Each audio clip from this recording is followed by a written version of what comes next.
Taiwan's total defence budget is set to hit a record high next year. The country is facing increasing threats from China, and President Lai Ching-te says Taiwan must be ready to defend itself. Louise Watt has been taking a closer look at what's in the defence budget for us. Louise, Taiwan's defence is always a big talking point. What do we know about the plans for 2025? Yes, well, once again, Laurel, it's about military readiness. And this budget is notable particularly because it's the first one from the administration of President Lai Ching-te.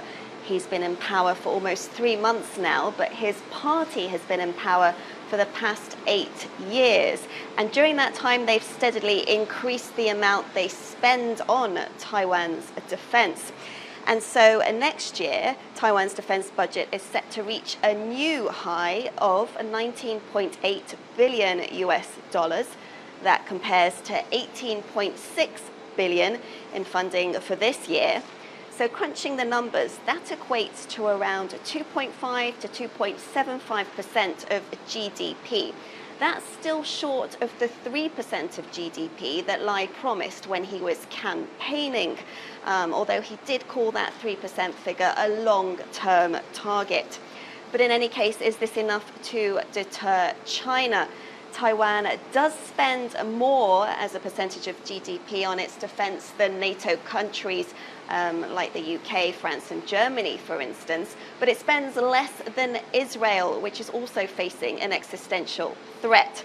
Now, aside from defense, other key things in the budget, the largest share of the government pie, if you like, is still going to be spent on social welfare.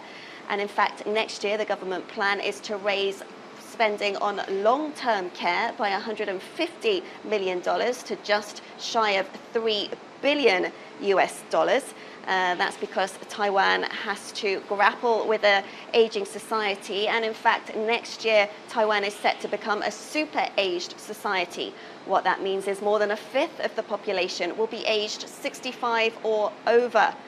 Other things in the budget include more money for combating fraud, for building social housing, and also for better management of water, better water management. So the idea being that Taiwan doesn't run dry in the summer months and it doesn't suffer from deadly flooding like we saw from a recent typhoon. So these budget proposals will be debated from September when the legislature meets again after a holiday break. But the legislature now is not dominated by Lai's party anymore, but the opposition. So parts of these proposals may well come in for challenge.